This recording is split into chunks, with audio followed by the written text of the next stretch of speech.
Y continuamos en Quién tiene la razón, ahora con este anuncio que ha hecho el ministro del Interior, Carlos Morán, sobre quitarle la seguridad a los congresistas de la República que se instalen. Y justamente de eso giró la pregunta que hicimos al inicio del programa. ¿Qué opinaba? ¿Qué opinaba la gente con respecto a esto? Y ahí están los resultados que hemos hecho en nuestra cuenta de Twitter. A favor 73%, en contra 26%. Bueno, a ver, esto era algo de esperarse, pues no, porque es una medida, valgan verdades, populista, es una medida que, claro, los congresos de la República y los congresistas no son queridos, pues, casi en ninguna parte del mundo, y lo que uno puede cuestionar acá, y voy a escuchar la opinión de mis invitados, es el momento. Justo esto se lanza, justo esto se hace cuando están inmersos con todo el tema de Odebrecht y que no saben explicar por qué han tenido que expulsar a 4 ministros de Estado y al procurador Jorge Ramírez. ¡Qué sorpresa que pasa esta crisis política! Y sale un anuncio y nos tiran la pelota para que la prensa y todo el mundo empiece a jugar con esta pelota que, en opinión de muchos expertos, sería totalmente inconstitucional y además iría contra la ley la ley orgánica de la Policía Nacional del Perú. Pero bueno, vamos a escuchar a nuestros invitados: Rocío Silva Santi Esteban, congresista electa por el Frente Amplio; Otto Gigovich, congresista electo por Acción Popular; y José Vega, congresista electo por UPP, a quienes les agradezco por acompañarnos esta noche. Y en principio, ¿qué opinan de este anuncio del ministro Morán? Porque ya ese anuncio ha dicho que no sé si va a salir por decreto supremo, decreto de urgencia. Rocío, por favor. Bueno, buenas noches, Omar, buenas noches, colegas. No creo que pueda salir por decreto supremo, pero bueno, en principio lo que quería comentar era que nosotros como Frente Amplio no tenemos ningún interés de tener custodia, ¿no? Eso ya lo ha expresado, digamos, desde casi la campaña el colega Enrique Fernández Chaparrón. Y bueno, nosotros también, personalmente tampoco no tengo ningún interés, en fin. Es importante que la Policía Nacional, por supuesto, esté en las calles, esté patrullando las calles, viendo la seguridad de los ciudadanos de a pie. Y sin embargo, como tú lo has comentado, el anuncio es un anuncio demagógico, ¿no? Y es un anuncio extrañamente hostil a un grupo de personas que recién estamos entrando al Congreso. Y bueno, en nuestro caso, que nos hemos reunido con el presidente de la República, que hemos conversado, que hemos escuchado su agenda, que le hemos propuesto la nuestra. Entonces eso me llama la atención de parte del ministro Morán. Pero por otro lado, el artículo 98 de la Constitución sostiene que el presidente del Congreso, si quiere, puede solicitar custodia, policías, etcétera, al presidente de la República, no al Poder Ejecutivo, al presidente de la República. Y el presidente de la República está en la obligación de dar las custodias que solicite. Entonces, es un tema constitucional y el presidente futuro del Congreso lo podría plantear. En nuestro caso, como le decía, personalmente a mí no me interesa tener custodia, pero sí creo que hay congresistas electos que van a requerir custodia. Por ejemplo, en el caso de nuestra bancada, a mí me parecería importante que nuestra compañera Arlet Contreras sí tuviera custodia. ¿Por qué? Porque ella está en una situación, digamos, compleja, con un proceso, un juicio, etcétera, y sí sería importante que ella tenga una custodia. Y no solo Arlet, es decir, para un parlamentario que está investigando un tema clave, importante, o que incluso está promoviendo una ley que va a afectar, pues, a determinado sector. Entonces, pues necesita tener seguridad. Ahora, ¿qué necesidad hay del presidente de la República? Porque claramente es una decisión del presidente y no del ministro Morán, de empezar a meterle palo, pues, a un parlamento que ni siquiera se ha instalado. Empecemos, Omar, diciendo que la seguridad es un derecho inalienable de todos los peruanos, de todos por igual. Lo que sí yo creo que tiene que irse hacia una racionalización de la seguridad, sobre todo de los recursos humanos de la policía. Ahora, a raíz de esta información, hemos visto cómo está distribuida la policía en el Ejecutivo, en el Legislativo, y no hemos visto otros funcionarios del Estado que también cuentan con contingentes de seguridad. Entonces, ¿cuántos recursos humanos empleamos en proteger a funcionarios? Eso posiblemente no lo tengan claro. Ahora la declaración del ministro Morán se desajusta a ley. Él no podría hacerlo con decreto supremo. Hay normatividad, como ya manifestó la señora Rocío. Entonces, esta declaración obviamente nos hizo olvidar el CIADI, nos hizo olvidar la crisis ministerial, nos hizo olvidar la salida del procurador, nos ha hecho olvidar todo. Hoy día en el tapete de hace 24 horas está la declaración de Morán. Yo quisiera creer que no es parte de una operación psicológica o de un manejo psicológico de la situación, pero ciertamente no es la mejor. Ahora, en seguridad hay mucho por hacer. Entre la seguridad individual, la mía en particular, y la seguridad de la calle, yo apuesto por la seguridad de la calle. Hay que darle prioridad. En la calle la situación es tan grave que la gente clama que salga la Fuerza Armada. Entonces entendamos también ese tema tan delicado, ¿no? Me parece correcto, pero a ver, uno se preguntaría, en los últimos meses que no ha habido Congreso de la República, ¿cuánto hemos mejorado en seguridad ciudadana? Porque todos esos policías han estado haciendo otras funciones. ¿Hemos mejorado en seguridad ciudadana? Absolutamente. Yo creo que aquí hay un tema de parte del gobierno, verse acorralado por el problema que prácticamente políticamente ha generado el problema de Odebrecht, la demanda al SEAD y luego la crisis gubernamental, ha generado que ellos tengan que soltar esta propuesta, que sí es cierto, en la campaña mucha fuerza política lo planteamos, como nosotros. No solo que sea, por ejemplo, que los parlamentarios y altos funcionarios, ministros, no tengan pues seguridad, si tienen requerimiento que hagan un contrato particular ellos. Pero es el momento de esta crisis de este gobierno, en su gabinete en conjunto encabezado por el Premier, que tenía conocimiento de este problema. Se rompe el tema por el lado más débil, lo despiden al procurador, el procurador sale y habla y dice, todos tenían conocimiento. Para nosotros este gabinete está de salida. El gabinete el presidente nombrar un nuevo gabinete porque hay un nuevo parlamento para ver la posibilidad de que empecemos, creo, de esa manera, con el piso parejo y podamos decir, se puede hablar sobre el tema de voto de confianza que se va a dar. Ese es un punto clave, ¿no? Y me gustaría saber porque probablemente antes de estas declaraciones, incluso antes de lo ocurrido con Odebrecht y el mal manejo que se dio la semana pasada, uno podía tener la percepción de que el voto de confianza al gabinete Ceballos estaba dado por descontado. Al día de hoy, no sé, por ejemplo, Rocío, del Frente Amplio, cuál es la disposición para darle este voto de confianza. Bueno, nosotros tampoco no teníamos tanta disposición para el voto de confianza, pero no por el tema específico de lo que ha sucedido ahora, ¿no? Sino también por el tema de ciertos decretos de urgencia que nos parece que se deben derogar. Y en ese sentido deberíamos de revisar esos decretos de urgencia.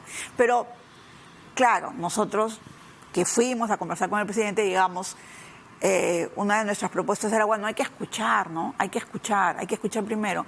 Pero ante una autocrisis, porque lo que ha habido la semana pasada ha sido una crisis generada por ellos mismos y una situación de verdad que lamento, la situación del procurador Ramírez, ¿no? Que a mí me parece que ha actuado, bueno, digamos, él de pleno derecho, ¿no?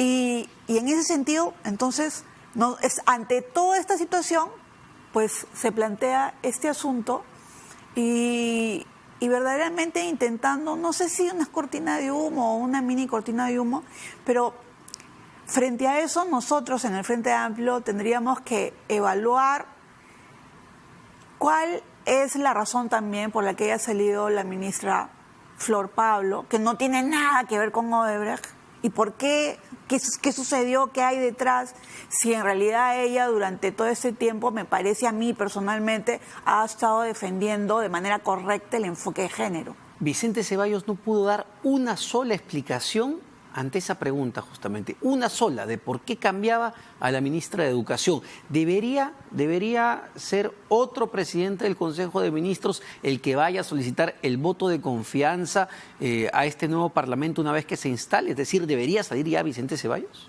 Podría ser también que la ministra haya renunciado, ella misma, ¿no? De repente ya no haya querido continuar en el gabinete, podría ser, estamos especulando, pero habría que ver cuál es la implicancia de que salga este premier respecto a los decretos de urgencia que se han emitido durante este interregno, ¿no?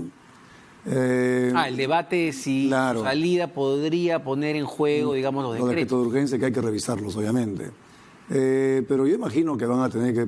Hay un cuestionamiento muy serio sobre la ministra Vilca, por ejemplo, ¿no? Sí, claro. Entonces, posiblemente estemos en víspera también de otra mini crisis, ¿no? Y lo que yo menciono, esta es una pequeña crisis dentro de muchas crisis que venimos teniendo, ¿no? El propio Ejecutivo ya es derivado de una gran crisis que terminó con PPK fuera del gobierno. Nosotros somos elegidos ahora producto de una crisis del Parlamento. Entonces el Perú creo que no está para más crisis, ¿no? Deberíamos poner estabilidad. El promedio de ministros, ahí salió un diario, el promedio de ministros por año, es terrible. Esta alta rotación de ministros y de presidentes del Consejo de Ministros hace daño a la continuidad de la gestión. Y al final, ¿quién lo paga? El crecimiento económico. Y al final, ¿cuál es la secuela? Falta de oportunidades para los jóvenes, falta de trabajo, falta de recursos, crecimiento precario de 2.16, cuando nuestro potencial está arriba de 4%. Eso es producto de las crisis. Y nosotros, al menos con la bancada con que venimos dialogando, apostamos por darle estabilidad, queremos que dejemos de pelearnos entre peruanos, que aprendamos a gestionarnos. Vamos a entrar a un tercer centenio y no hemos aprendido la lección. Estamos igual como hace 100 años, discutiendo, disparándonos a los pies y no mirando las necesidades del Perú profundo, donde realmente tenemos que poner el énfasis, ¿no? Sí, claro, pero el problema y la impresión que uno tiene cuando uno ve este tipo de anuncios de parte del ministro Morán es que se está gobernando pensando en la popularidad, pensando en las encuestas, como hemos visto en la que hemos hecho en Twitter, ¿no? Claramente la gente va a decir, sí, bravo, que le quiten, que les peguen, que les tiren palos y todo, porque lamentablemente es un tema de sensaciones, pero no se puede pues gobernar pensando en el aplauso fácil. Mire, además que hay un tema más grave, ¿no? Ya hace 2 semanas, si mal no recuerdo, el ministro Morán estuvo implicado en un tema de que para recuperar una cartera usó 40 efectivos, hizo todo un show. Sí. Y tampoco hay ninguna explicación. Hoy día hay una respuesta más grave. La corrupción campea por doquier. O sea, esta corrupción, estas 4 décadas, esta corrupción, estamos heridos de muerte con la corrupción. Y la clase política debe tener una respuesta contundente qué hacer, porque el gobierno en esa lucha, aparte de la palabra, los hechos ha fracasado. Entonces también en la agenda legislativa, ¿qué vamos a hacer contra la corrupción? Nosotros me planteo medidas duras, frontales, igual por el tema de la seguridad. Entonces, la verdad, el gobierno ahora, el premier, que está implicado en este tema, que aparentemente para algunos no es grave, el tema es grave, porque él ha negado y no ha tenido respuestas además. Y además él fue el que autorizó, siendo ministro de Justicia, la negociación de Odebrecht para el pago inclusive del saldo que le tenían por esta venta de empresa Chacchi. O sea, hay problemas serios. O sea, está bien, queremos dialogar, queremos lograr estabilidad política, pero con un gabinete débil, con un gabinete quebrado, por favor, tomemos conciencia y responsabilidad. Ahora, vamos a cambiar de tema para ir terminando ya esta conversación que tiene que ver con las negociaciones para la mesa directiva. Y ayer nos revelaban el colega del Frente Amplio en la rotativa del aire, ¿no? En ampliación, nos revelaba que el Frente Amplio va a lanzar su propia lista en paralelo. José Luis Ancayes es congresista por Arequipa, en efecto. Bueno, sí. Nosotros hemos tenido una reunión, un taller intenso, largo, intenso, realmente.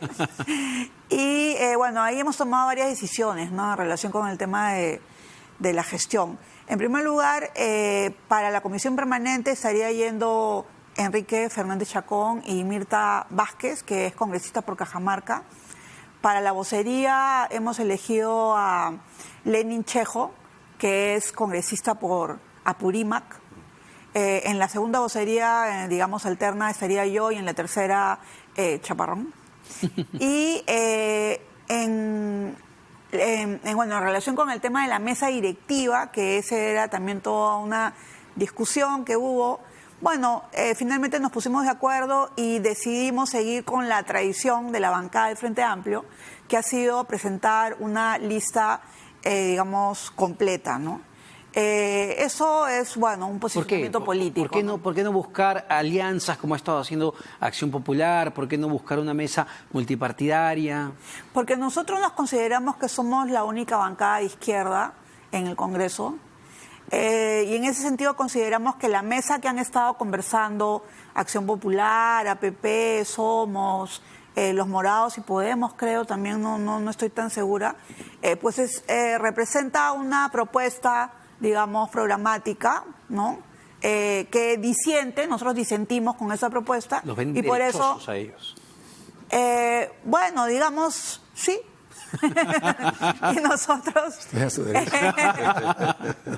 y nosotros hemos decidido esa posición, que es un gesto político de posicionamiento de la bancada. A ver, pero ahí UPP está a la izquierda, ¿no? ¿Cómo está UPP? ¿UPP es izquierda, derecha, antaurista? ¿Qué es UPP? Unión por el Perú es un partido nacionalista, un partido democrático, centralista y revolucionario.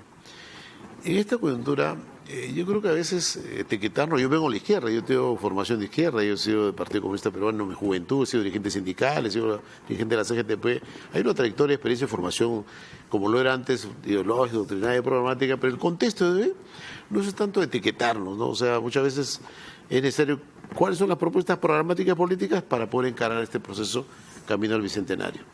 En ese contexto hay partidos, por cierto, que probablemente no lo dicen, pero que están, por lo menos, mantener, en el objetivo de mantener la gobernabilidad, están ligados más al oficialismo. Me parece legítimo, es democrático, hay varias fuerzas que están promoviendo... Acción Popular es oficialista, entonces. No sé si ellos, pero he podido ver a Somos Perú, por ejemplo, que abiertamente ha dicho que nosotros acá estamos para ser ministros. Me parece correcto, eso es democrático también. Nosotros consideramos en este escenario plantear una propuesta conforme establece el Parlamento, el rol que le corresponde, fiscalizador, poder dialogar, concertar propuestas políticas que permitan avanzar el país, pero nuestro país fundamentalmente hoy requiere fiscalizar. Ya, pero porque ¿qué la lista? corrupción es un cáncer que ha generado... en UPP?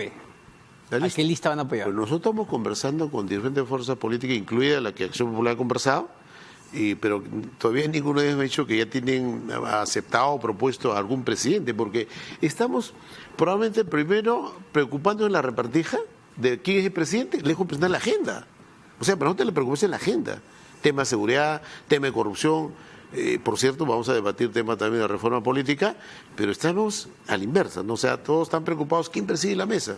Todavía es prematuro. Yo por experiencia le digo, estos temas muchos los hemos resuelto 1 hora o 2 horas antes de composición de una mesa. O sea, todavía es muy prematuro para afirmar que hay grupos consolidados por afinidad ideológica y programática que ya tengan que decir que ya está cerrado el tema. ¿Se han apresurado quizá en estas conversaciones? Porque lo que teníamos entendido en la prensa era que más o menos ya había ciertas coincidencias con APP, con Somos Perú, que faltaba definir si iba el Partido Morado o Podemos Perú de Daniel Urresti, ¿no? No lo creo. Primero quisiera saludar el gesto democrático, porque creo que es absolutamente democrático que Rocío o José puedan ser parte de una mesa de una candidatura a la mesa directiva. Me parece muy bien. Esa es la política. Nosotros hemos avanzado en conversaciones, no hemos llegado todavía a conversar con ellos, pero nos gustaría también conversar, porque lo que se trata aquí es del Perú. Yo creo que detrás de todo está la bandera del Perú, el himno nacional, la patria, el Perú. Y en ese sentido, aprovecho que está aquí, y bueno, José se refería a la repartija, y nosotros también combatimos la repartija. Las premisas para conversar nosotros con las otras bancadas ha sido, primero, cuál es la visión que compartimos. ¿Qué queremos hacer? ¿Qué vamos a hacer en las diferentes áreas? ¿Y ahí con quién comparten más visiones? ¿Con Podemos Perú o con el Partido Morado? Fíjate que hay una actitud muy positiva de todos, que pareciera que entendemos que hemos tocado fondo y hay que rebotar alto. Esperamos hacer lo que no se ha hecho en los últimos 8 o 10 años en el Perú. Y yo invito a Rocío y a José a que apoyen nuestra propuesta de lucha contra la corrupción, cuando menos una de ellas. ¿Se la puedo decir? Queremos pasar a otro nivel en el combate a la corrupción.